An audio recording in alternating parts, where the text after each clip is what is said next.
क्या हो अगर मैं आपसे कहूं कि दुनिया के सबसे अमीर और सबसे कामयाब लोगों के बीच एक राज, एक सीक्रेट शेयर किया जाता है। ये कोई बिजनेस स्ट्रेटजी नहीं है, कोई इन्वेस्टमेंट प्लान नहीं है और ना ही कोई टेक्निकल स्किल है। ये उससे कहीं ज़्यादा गहरा है। ये ऐसा सीक्रेट है जिसे जानने के लिए एक इंसान ने अपनी पूरी ज़िंदगी के 20 साल लगा दिए। इमेजिन कीजिए, 20 साल एक इंसान को उस समय दुनिया के सबसे अमीर आदमी ने इस एक रहस्य को उजागर करने का काम सौंपा था।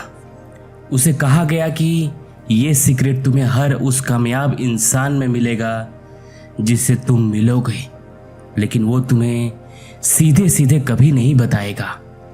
तुम्हें उसे खोजना होगा, एक जासूस की तरह। वो इंसान 500 से ज़्यादा सेल्फ मेड मिलीनियर से मिला। Henry Ford, Thomas Edison, Alexander Graham Bell, Theodore Roosevelt, John D Rockefeller, industry के दिग्गज। उसने उनकी आदतें, उनकी सोच, उनकी कामयाबी, उनकी वापसी, सब कुछ डिकोड किया। और 20 साल की उस तपस्या के बाद उसने उससे ढूंढ लिया। उसने पाया कि दौलत, शोहरत, कामयाबी, ये सब एक ही जगह से शुरू होती है। एक ऐसी जगह जो आपके अंदर है। ये कोई बाहरी चीज नहीं है, ये एक आंतरिक शक्ति है। एक ऐसी शक्ति जो आपके विचारों में छुपी है। विचारों को उनके भौतिक समकक्ष में बदलने की शक्ति। आज इस वीडियो में मैं आपको वो 20 साल का निचोड़, वो सीक्रेट फार्मूला 40 मिनट में देने वाला हूं। वो फार्मूला जिसने आम लोगों को दिग्गजों में बदल दिया। और सबसे अच्छी बात, ये फार्मूला आज भी उतना ही शक्तिशाली है। मैं जिस व्यक्ति की बात कर रहा हूं वह है महान नेपोलियन हिल। और जिस किताब में उन्होंने इस रहस्य को दुनिया के सामने रखा उसे उपलब्धि का दर्शन, अ फिलॉसफी ऑफ अचीवमेंट कहा जाता है। वह किताब है थिंक एंड ग्रो रिच। स्वागत है मेरे दोस्तों। आज हम सिर्फ एक किताब का सारांश नहीं करेंगे, हम एक यात्रा पर निकलेंगे। एक ऐसी यात्रा जो आपके सोचने का तरीका हमेशा के लिए बदल सकती है। नेपोलियन हिल ने यह किताब सिर्फ पैसे कमाने के लिए नहीं लिखी थी। उन्होंने ये किसी भी लक्ष्य को प्राप्त करने के लिए, एक समृद्ध परिपूर्ण जीवन जीने के लिए लिखी थी। तो तैयार हो जाइए, अपने मन को खोलिए, क्योंकि जो रहस्य मैं साझा करने वाला हूं वे शाश्वत है। आइए महान नेपोलियन हिल द्वारा खोजे गए दौलत के 13 कदमों की यात्रा शुरू करें। अध्याय 1, विचार और इच्छा की शक्ति। सब कुछ कहां से शुरू होता है? नेपोलियन हिल कहते हैं, सच में विचार वस्तुएं हैं। आपके विचार सिर्फ रैंडम इलेक्ट्रिकल इंपल्स नहीं है, इनमें पदार्थ है, इनमें ऊर्जा है। और जब एक विचार को एक जलती हुई ख्वाहिश यानी बर्निंग डिजायर के साथ जोड़ दिया जाता है तो वो एक अजेय शक्ति बन जाता है। डिजायर सिर्फ काश मेरे पास यह होता वाली भावना नहीं है, वो मुझे यह चाहिए ही चाहिए वाला जुनून है। नेपोलियन हिल हमें एडविन सी बॉन्ड्स की कहानी सुनाते हैं। बॉन्ड्स एक आम लड़का था जिसकी एक ही धुन थी, उसे महान थॉमस एडिसन के साथ बिजनेस पार्टनर बनना था। उसके पास पैसे नहीं थे, वो एडिसन को जानता नहीं था। उसके पास ओहियो से न्यू जर्सी तक जाने के लिए ट्रेन की टिकट के पैसे भी नहीं थे, लेकिन उसके पास एक चीज थी, एक बर्निंग डिजायर। वो मालगाड़ी में छिपकर न्यू जर्सी पहुंचा, एडिसन की प्रयोगशाला में चला गया और बोला, मैं आपके साथ बिजनेस करने आया हूं। एडिसन ने बाद में बताया, उसके चेहरे पर, उसकी आंखों में एक ऐसी दृढ़ संकल्प था कि मैंने उसे मौका दे दिया।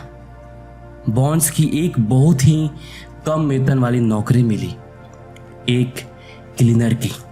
लेकिन बॉन्स को फर्श साफ करते हुए भी यह महसूस होता था कि वो एडिसन का पार्टनर है। वह अपने मन में पहले से ही एक पार्टनर था। साल बीत गए, मौके आए और गए, लेकिन बॉन्स डटा रहा। फिर एक दिन एडिसन ने एक नया आविष्कार बनाया, एडिसन डिटेक्टिंग मशीन। उनके सेल्समैन को लगा कि इसे बेचना बहुत मुश्किल है। यह बॉन्स का मौका था।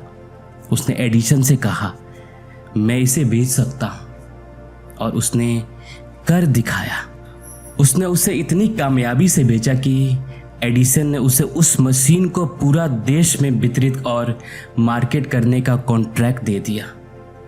उस कॉन्ट्रैक्ट की टैगलाइन थी, made by Edison and installed by Bons. Edison सी बॉन्स ने शाब्दिक रूप से सोचकर थॉमस एडिसन के साथ साझेदारी की। उसने अपनी सारी मेहनत लगा दी थी। उसके पास कोई प्लान भी नहीं था। यह करो या मरो वाली स्थिति थी। नेपोलियन हिल कहते हैं कि इच्छा को ठोस बनाने के लिए 6 कदम उठाए। आप जितनी धनराशि चाहते हैं उसका सटीक मात्रा तय करें कि आप बदले में क्या देने का इरादा रखते हैं। मुफ्त में कुछ नहीं मिलता, आप क्या मूल्य देंगे। एक निश्चित तारीख स्थापित करें, कब तक चाहिए। एक निश्चित योजना बनाएं और तुरंत शुरू करें। चाहे आप तैयार हो या नहीं, पूर्णता का इंतजार मत कीजिए। यह सब लिख लें, एक स्पष्ट बयान लिखिए। इस बयान को दिन में 2 से 4 बार जोर से पढ़ें। एक बार सुबह उठते ही और एक बार रात को सोने से पहले इसे महसूस करें, इस पर विश्वास करें। आपकी इच्छा शुरुआती बिंदु है, लेकिन इस इच्छा को एक शक्तिशाली सहयोगी की आवश्यकता है। अध्याय 2, विश्वास। अगर डिजायर एक बीज है तो विश्वास यानी फेथ वो मिट्टी और पानी है जो उसे पनपने देती है।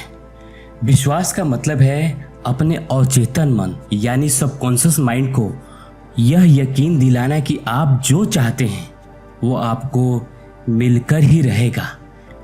नेपोलियन हिल इस धार्मिक आस्था से अलग बताते हैं।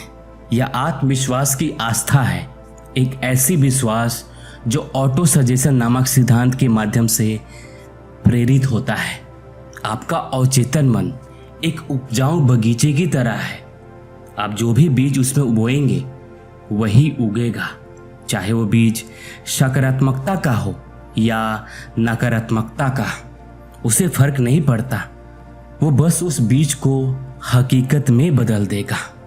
जब आप रोज अपने लिखित बयान को पढ़ते हैं, भावना के साथ, एहसास के साथ, तो आप असल में विश्वास के बीज बो रहे होते हैं। आप अपने अवचेतन मन को फिर से प्रोग्राम कर रहे होते हैं। नेपोलियन हिल ने पाया कि जितने भी सुपर सक्सेसफुल लोग थे उनमें यह अटूट विश्वास था। उन्हें पहले से ही दिख जाता था कि वो कामयाब हो गए हैं। वे ऐसे काम करते थे मानो वो पहले से ही उस भौतिक चीज के कब्जे में हो जिसकी वे मांग कर रहे थे। कल्पना कीजिए कि आपका मन एक रेडियो ट्रांसमीटर है। विश्वास वो बिजली है जो इसे शक्ति देती है। बिना विश्वास के आपके विचार, आपकी इच्छाएं बस कमजोर संकेत हैं जो ब्रह्मांड में खो जाते हैं।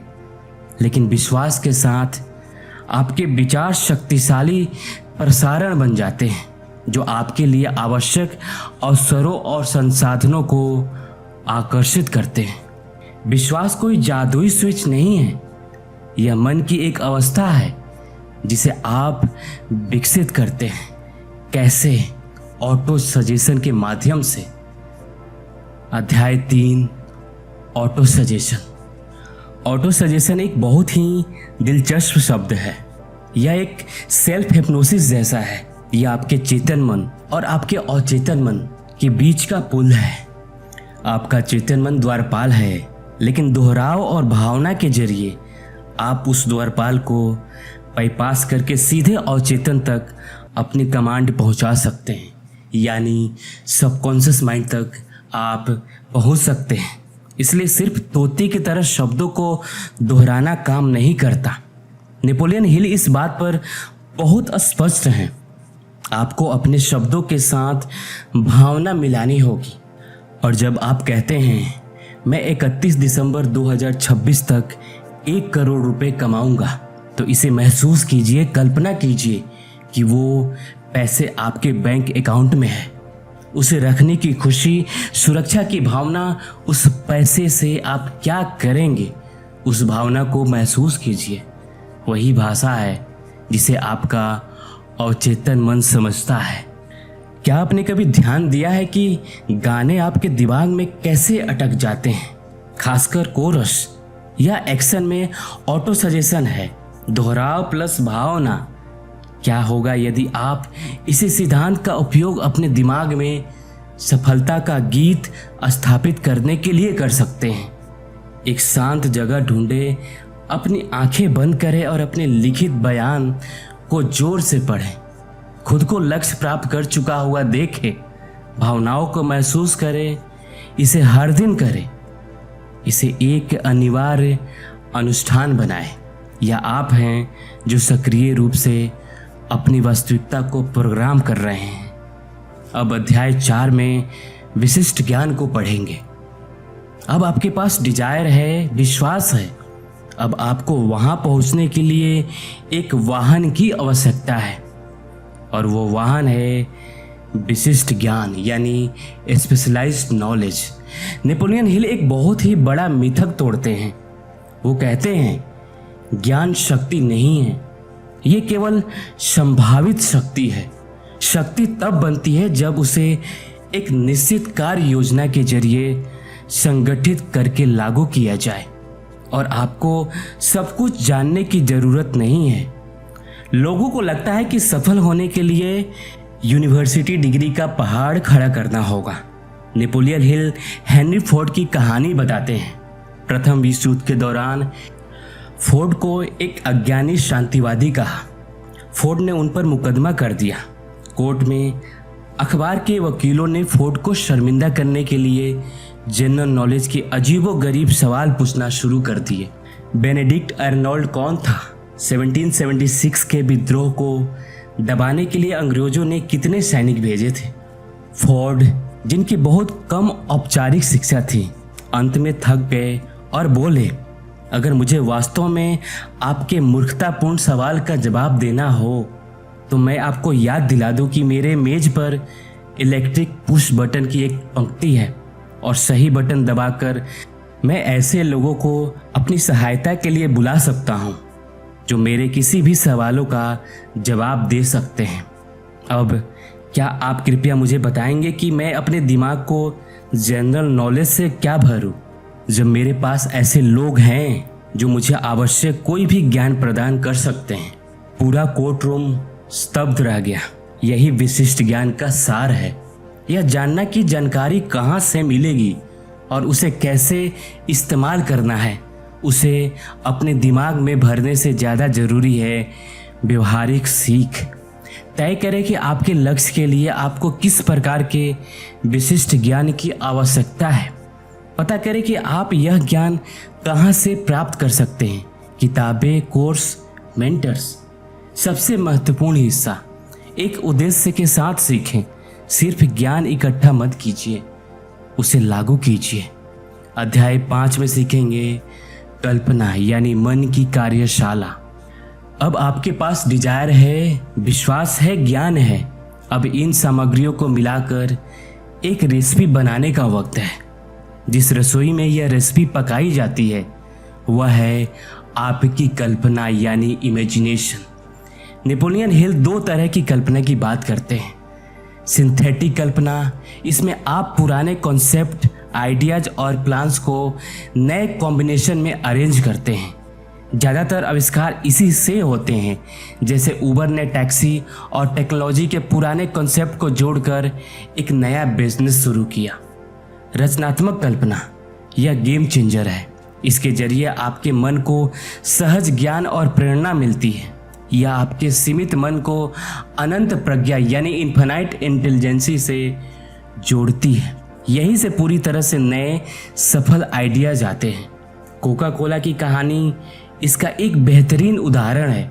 यह फार्मूला एक फार्मासिस्ट जॉन पेबल्टन की कल्पना में पैदा हुआ था। यह एक नया संयोजन था, एक अनूठा विचार जो कहीं से आया था। उसे एक विचार ने एक वैश्विक साम्राज्य खड़ा कर दिया। मनुष्य द्वारा बनाई गई हर एक चीज पहले उनकी कल्पना में मौजूद थी। नेपोलियन हिल कहते हैं, मनुष्य का मन जो कुछ भी सोच सकता है और जिस पर बिलीव कर सकता है उसे वो हासिल कर सकता है। यह सोचने का काम कल्पना ही करती है। अपनी कल्पना को एक मांसपेशी की तरह प्रशिक्षित करें। रोज 10 से 15 मिनट मंथन कीजिए, अपने लक्ष्य को लीजिए और पूछिए क्या होगा अगर। अपना सवाल रखिए, मैं इसे अलग तरीके से कैसे कर सकता हूँ। विचारों का न्याय न करें, बस उन्हें बहने दें। आप अपनी रचनात्मक कल्पना के लिए चैनल खोल रहे हैं। अब अध्याय 6, संगठित योजना यानी इच्छा का क्रिया में क्रिस्टलीकरण। बिना क्रिया के विचार भ्रम होता है। अब वक्त है अपनी कल्पना को एक व्यवहारिक काम करने की योग्य योजना में बदलने का। यह है संगठित योजना यानी ऑर्गेनाइज प्लानिंग। नेपोलियन हिल इस बात पर जोर देते हैं कि आपको अपनी योजना को पूरी करने के लिए लोगों के एक समूह के साथ सहयोगी बनाना चाहिए। वह इसे मास्टरमाइंड कहते हैं। हम इस पर बाद में और बात करेंगे, लेकिन अभी के लिए यह समझे कि आप अकेले सफल नहीं हो सकते। आपकी योजना एकदम सही नहीं होगी, कोई बात नहीं। कुंजी यह है कि एक योजना बनाएं और शुरू करें। आप बाद में हमेशा सुधार कर सकते हैं। हिल एक व्यवहारिक योजना बनाने के लिए 4 कदम बताते हैं। एक मास्टरमाइंड समूह बनाएं। उन लोगों के साथ जुड़िए जिनके पास वो स्किल और ज्ञान है जो आपके पास नहीं है। तय करें कि आप बदले में प्रत्येक सदस्य को क्या पेशकश कर सकते हैं। कोई भी आपके लिए मुफ्त में काम नहीं करेगा। यह एक विन विन की स्थिति होनी चाहिए। अपने मास्टरमाइंड समूह के साथ सप्ताह में कम से कम 2 बार मिलें, जब तक कि आप अपनी योजना को पूर्ण न कर लें। समूह में पूर्ण सामंजस्य बनाए रखें, यह महत्वपूर्ण है। असफलता, हम सब इससे डरते हैं, लेकिन नेपोलियन हिल असफलता को खूबसूरती से फिर से परिभाषित करते हैं। वह कहते हैं, एक अस्थायी हार अस्थायी असफलता नहीं है। यह सिर्फ एक संकेत है कि आपकी योजना सही नहीं है। यह अपनी योजना को फिर से बनाने का मौका है, न कि अपना लक्ष्य छोड़ने का। थॉमस एडिसन लाइट बल्ब का आविष्कार करने से पहले 10,000 बार असफल हुए थे। हर असफलता एक अस्थायी हार थी जिसने उन्हें एक बेहतर योजना बनाने में मदद की। अपने लक्ष्य के लिए एक पहली ड्राफ्ट योजना बनाएं। यह अस्त व्यस्त हो सकती है, बस कदम लिखिए, फिर सोचिए इस योजना को क्रियान्वित करने के लिए मुझे किसकी मदद लगेगी। अपने संभावित मास्टरमाइंड सदस्यों की पहचान करना शुरू करें। अध्याय 7, निर्णय यानी टालमटोल पर महारत। नेपोलियन हिल का 25,000 से अधिक पुरुषों और महिलाओं का विश्लेषण, जिन्होंने असफलता का अनुभव किया था, एक सामान्य विशेषताओं का उजागर करता है। निर्णय की कमी यानी टालमटोल, मैं कल करूंगा। इसके विपरीत सैकड़ों करोड़पतियों के उनके विश्लेषण ने एक साझा गुण प्रकट किया। वे तुरंत निर्णय लेते थे यानी डिसीजन लेते थे, और वे उन्हें बहुत धीरे धीरे बदलते थे, चेंज करते थे। असफल लोग दूसरी ओर बहुत धीरे धीरे निर्णय लेते हैं और उन्हें अक्सर और जल्दी बदलते हैं। यह एक बहुत बड़ा पैटर्न इंटरप्ट है। सोच कर देखिए, आप कितना जल्दी निर्णय लेते हैं। हेनरी फोर्ड अपने त्वरित डिसीजन यानी निश्चित निर्णयों के लिए जाने जाते थे।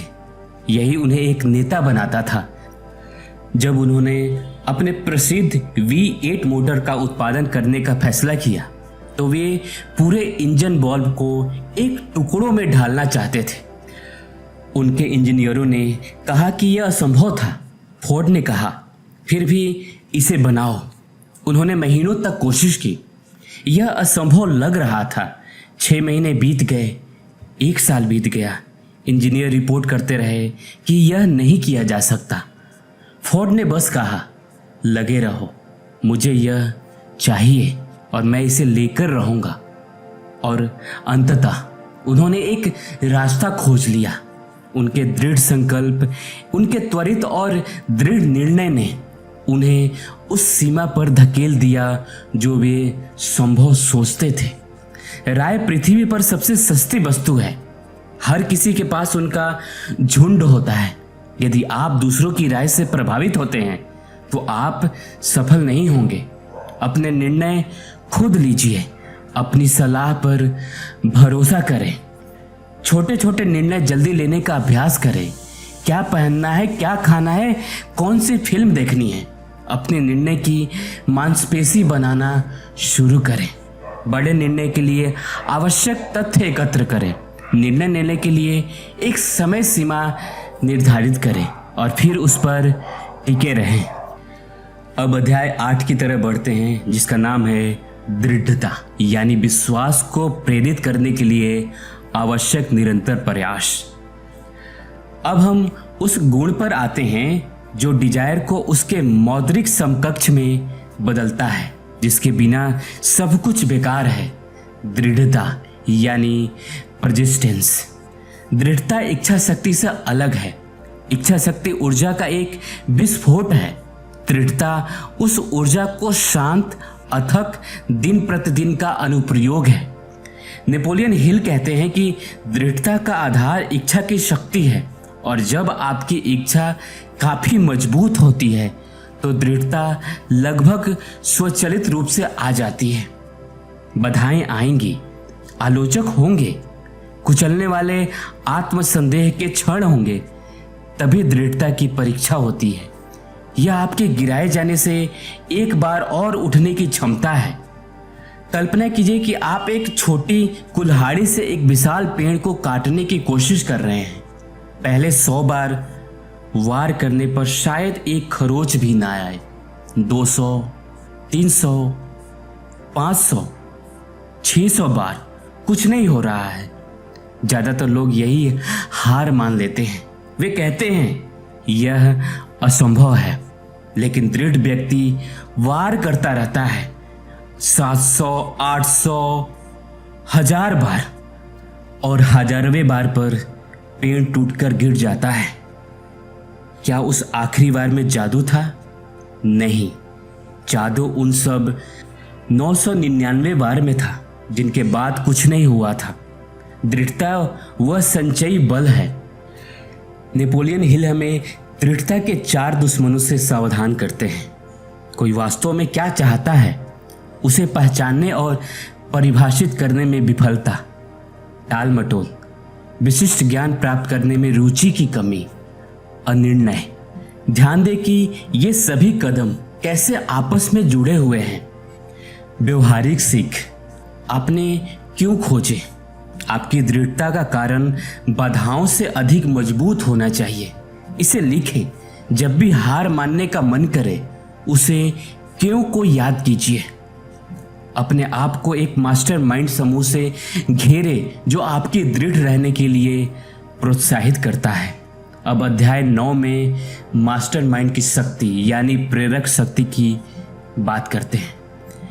यहां नेपोलियन हिल के सबसे गहन कॉन्सेप्ट में से एक है मास्टरमाइंड। वह इसे इस रूप में परिभाषित करते हैं, एक निश्चित उद्देश्य की प्राप्ति के लिए 2 या 2 से अधिक लोग के बीच सद्भाव की भावना में ज्ञान और प्रकाश का समन्वय। लेकिन ये सिर्फ टीम वर्क से कहीं ज्यादा है।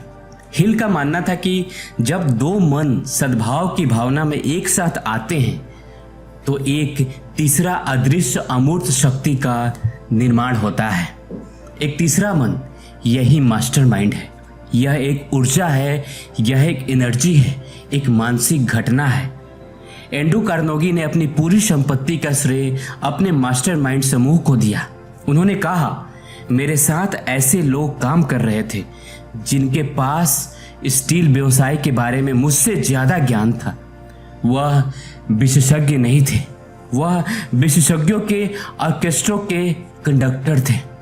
कोई भी माइंड अपने आप में पूर्ण नहीं होता, हम सब में कमजोरियां होती है। एक मास्टरमाइंड समूह आपको दूसरों की शक्तियों के साथ अपनी शक्ति को पूरक करने की अनुमति देता है। आज की सबसे सफल कंपनियों के बारे में सोचें। एप्पल, स्टीव जॉब्स और Steve Wozniak, Google, Larry Page और Sergey Brin, Microsoft, Bill Gates और पॉल एलन, उन सभी ने एक मास्टरमाइंड साझेदारी के साथ शुरुआत की। यह एक ऐसा पैटर्न है जो सादे दृष्टि में छिपा है। आपको अपने आसपास किन लोगों की आवश्यकता है, कौन आपके कौशल को पूरक करता है, कौन आपको बेहतर बनने के लिए चुनौती देता है। अपना मास्टरमाइंड बनाना शुरू करें। यह एक साथ एक मेंटर या साथियों का एक समूह हो सकता है। कुंजी सद्भाव और एक साझा उद्देश्य है। अध्याय 10 में पढ़ेंगे यौन रूपांतरण का रहस्य, धन का 10वां कदम।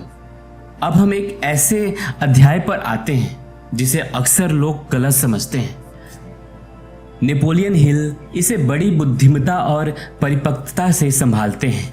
यौन रूपांतरण का रहस्य, the mystery of sex transformation. आइए स्पष्ट करें, हिल ऊर्जा की बात कर रहे हैं। उन्होंने देखा कि जिन सबसे सफल लोगों का उन्होंने अध्ययन किया उसमें उच्च स्तर की यौन ऊर्जा थी और उन्होंने इसे प्रसारित करना या रूपांतरित करना सीख लिया था। यौन ऊर्जा सबसे शक्तिशाली मानवीय आग्रह है। यह एक रचनात्मक ऊर्जा है। त्रासदी यह है कि ज्यादातर लोग इसे केवल इसकी शारीरिक अभिव्यक्ति से जोड़ते हैं, लेकिन इस ऊर्जा के अन्य आउटलेट भी हैं। रूपांतरण का अर्थ है किसी चीज को एक रूप से दूसरे रूप में बदलना। एक नदी के बारे में सोचो, यह स्वतंत्र रूप से बह सकती है या आप एक बांध बना सकते हैं और उसी पानी की शक्ति को इलेक्ट्रिसिटी पैदा करने के लिए प्रसारित कर सकते हैं जो पूरे शहर को रोशन कर सकती है। ऊर्जा वही है, एनर्जी वही है, अभिव्यक्ति अलग है। नेपोलियन हिल का तर्क है कि यह शक्तिशाली रचनात्मक ऊर्जा है। जब नियंत्रित और पुनर्निर्देशित की जाती है तो आपके काम, आपकी कला, आपके व्यवसाय में प्रसारित की जा सकती है। यह उत्साह, रचनात्मक कल्पना और दृढ़ता का स्रोत बन जाती है। यह आपको वह मैग्नेटिक या करिश्मा देता है जो महान नेताओं में होता है। यह दमन के बारे में नहीं है, यह पुनर्निर्देशन के बारे में है। यह सबसे शक्तिशाली मानवीय इच्छा को लेने और इसे अपनी उच्चतम महत्वाकांक्षाओं को बढ़ावा देने के लिए उपयोग करने के बारे में है। अपनी रचनात्मक ऊर्जा के प्रति जागरूक बने। जब आप जुनून या भावना का उछाल महसूस करें तो इसे बर्बाद करने के बजाय इसे अपने सबसे महत्वपूर्ण कार्य में लगाएं। उस तीव्रता को अपनी योजना, अपनी परियोजना, अपने उद्देश्य में डालें। यही रूपांतरण की कला है। अध्याय 11, 12 और 13, अवचेतन मन, मस्तिष्क और छठी इंद्रिया का ज्ञान, यानी ज्ञान के मंदिर का द्वार, इसमें हम पढ़ेंगे। अब हम नेपोलियन हिल के दर्शन के अंतिम सबसे आध्यात्मिक भाग में प्रवेश करते हैं। यह अंतिम 3 कदम सभी आपस से जुड़े हुए हैं।